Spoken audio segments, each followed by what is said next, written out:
সরকার গতকালকে রাতে যা করেছেন এটি সিরিয়াস কন্টেম্প্ট করেছেন। অবস্থা দৃষ্টে মনে হচ্ছে যে সরকার ইচ্ছে করে বিচার বিভাগের সঙ্গে একটা টাসেল লাগাতে চায়। তারা পিছনে দেখছেন, তারা ফরওয়ার্ড লুকিং না, তারা রিফর্মের পক্ষে না, তারা বিচারকদেরকে স্বাধীনতা দেওয়ার পক্ষে নয়। এই সচিবালয়ের স্ট্রাকচারকে তারা ডিসমেন্টাল করেছেন। এই সচিবালয়ে যাকে সচিবের দায়িত্ব দেওয়া হয়েছিল তিনি থেকে শুরু করে 15 জন কর্মকর্তাকে আইন মন্ত্রণালয়ের কাছে ন্যস্ত করেছেন। অবস্থা দৃষ্টে মনে হচ্ছে যে সরকার ইচ্ছে করে বিচার বিভাগের সঙ্গে একটা টাসেল লাগাতে চায় এবং যে মামলাটি আমরা দায়ের করেছিলাম এই কোর্টে আমি সকালবেলায় বিষয়টি মেনশন করেছি এবং তারা প্রথম বলেছিলেন যে তারা আপিল ফাইল করবেন। আজকে আমাদেরকে মাননীয় হাইকোর্ট বিভাগ বলেছেন তারা 7ই জুন পর্যন্ত অপেক্ষা করবেন। 7ই জুনের পরে হাইকোর্টের এই রিট পিটিশন শুনানির জন্য আসবে, কারণ 7ই এপ্রিলে রায় প্রকাশ হয়েছে। আপিল দায়ের করার সময়সীমা হলো 60 দিন। এই 60 দিন 7ই জুনে অতিক্রান্ত হবে।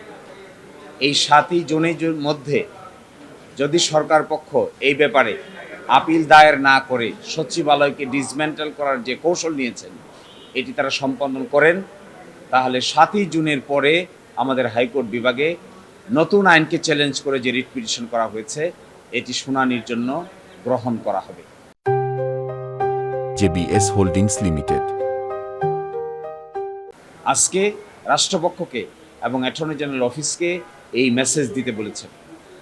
একই সাথে এটাও বলেছেন যে বিজ্ঞ অ্যাটর্নি জেনারেল ওই দিন আদালতে হাজির হয়ে মৌখিকভাবে যে অ্যাসুরেন্স দিয়েছিলেন, আদালত বলেছিলেন যে এটি তাদের ডিজায়ার যেন এই সময়ের ভিতরে সচিবালয়কে কোনোভাবেই ডিস্ট্রয় করা না হয়, কিন্তু আদালতের সে ডিজায়ার তারা শোনেন নাই, আপিলও ফাইল করেন নাই। এই ধরনের আচরণ সিরিয়াসলি কন্টেম্পচুয়াস। আমরা কন্টেম্প নোটিশও দিয়েছি, আমরা দ্রুতই কন্টেম্প পিটিশনও ফাইল করি।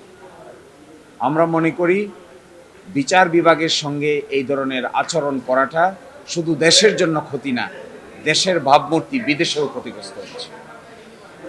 একটা বড় ধরনের সংস্কারের অংশ হিসেবে বিচার বিভাগকে আলাদা সচিবালয় প্রতিষ্ঠা করা হয়েছে এবং এই সচিবালয় প্রতিষ্ঠা করার ক্ষেত্রে বাংলাদেশ সম্পর্কে পৃথিবীর বিভিন্ন দেশে মানুষের ধ্যান ধারণার ভালো জন্ম নিয়েছিল, উচ্চ ধারণার জন্ম নিয়েছিল যে বাংলাদেশ সত্যিকার অর্থেই একটি স্বাধীন বিচার বিভাগ প্রতিষ্ঠায় কার্যকর ভূমিকা রেখেছে। কিন্তু যে কাজ এখন করছেন এটা অনেকটা পিছন দিকে ঠেলে দিচ্ছেন সব কিছুকে। তারা পিছনে দেখছেন, তারা ফরওয়ার্ড লুকিং না, তারা রিফর্মের পক্ষে না, তারা বিচারকদেরকে স্বাধীনতা দেওয়ার পক্ষে নয়, বিচারকদের নাকে তারা নাক পাশ লাগিয়ে রাখতে চান। এটি শুধু দেশের জন্যই ক্ষতি হবে না, দেশের ভাবমূর্তি দেশের বাইরেও ক্ষতি হবে। ইতোমধ্যে শুরু হয়েছে, বিদেশি যারা স্টেক হোল্ডার আছেন তারা এই সমস্ত ব্যাপারে কনসার্ন রেজ করেছেন, আলোচনা করছেন, গোলটেবিল বৈঠক হচ্ছে।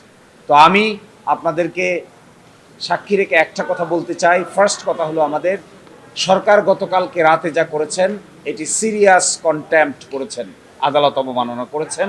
এখনও হাইকোর্ট ডিভিশনের ডাইরেকশনটা বহাল আছে। সেকেন্ড হলো যে রিট পিটিশনটি পেন্ডিং আছে, 5ই জুনের পরে এটি শুনানির জন্য আসবে। থার্ড হলো আদালত হাইকোর্ট বিভাগ বিজ্ঞ অ্যাটর্নি জেনারেলকে যে পায়াস উইশের কথা বলেছিলেন সেই উইশের প্রতি তারা বিন্দু পরিমাণ শ্রদ্ধা দেখান নাই। আর চতুর্থত হলো এই কাজ করে বাংলাদেশের ভাবমূর্তি দেশ এবং দেশের বাইরে ক্ষতিগ্রস্ত করা হচ্ছে। আমরা বিশ্বাস করব যারা তারা এগুলো থেকে বিরত থাকবেন। আমরা আগামীকালকেই একটি কন্টেম্প পিটিশন দায়ের করব। আজকে আমরা কোর্টে মেনশন করেছি রিট পিটিশনটা পেন্ডিং আছে my lord justice Sohel Ahmed এর ডিভিশন বেঞ্চে, আহমেদ সোহেলের ডিভিশন বেঞ্চে, এবং সেখানে ওল্ড 23 নম্বর কোর্ট, সেখানে আমরা মেনশন করে এই প্রজ্ঞাপনটাও দেখিয়েছি এবং আমাদের কনসার্নের কথা বলেছি। আদালত সারপ্রাইজ হয়েছে, সারপ্রাইজ হয়ে বারবার ডেপুটি অ্যাটর্নি জেনারেলকে বলেছেন যে আপনারা আমাদের সামনে কোর্টে এসে বলেছেন, কোর্টের ডিজায়ারটা সেদিন আপনারা রিসিভ করেছেন, বিজ্ঞ অ্যাটর্নি জেনারেল নিজে হাজির ছিল, তাহলে এই সমস্ত কাজ কেন করছে? সকলে মিলে তো এটি ইমপ্রুভ করার কথা। কিন্তু আপনারা তো এটা পিছন দিকে হাঁটছেন। এই যদি কোনো আইনে লোফল থাকে, আইনে যদি কোনো ত্রুটি থাকে, তাহলে সেই ত্রুটিটা সংশোধন করার জন্য সকলে মিলে ফাইন টিউনিং করা যায় এবং সেটা সংশোধন করা যায়। কিন্তু তা না করে সচিবালয় যেটা এস্টাবলিশ হয়েছিল সেটাকেই তো আপনারা ধ্বংস করে দিচ্ছেন। অ্যাটর্নি জেনারেলের অফিসের ডেপুটি অ্যাটর্নি জেনারেল বলেছেন এই বিষয়ে তিনি আজকেই বিজ্ঞ অ্যাটর্নি জেনারেলকে জানাবেন এবং সরকারের কনসার্ন বিভাগকে তিনি কমিউনিকেট করবেন, মৌখিকভাবে তিনি এটা বলেছেন।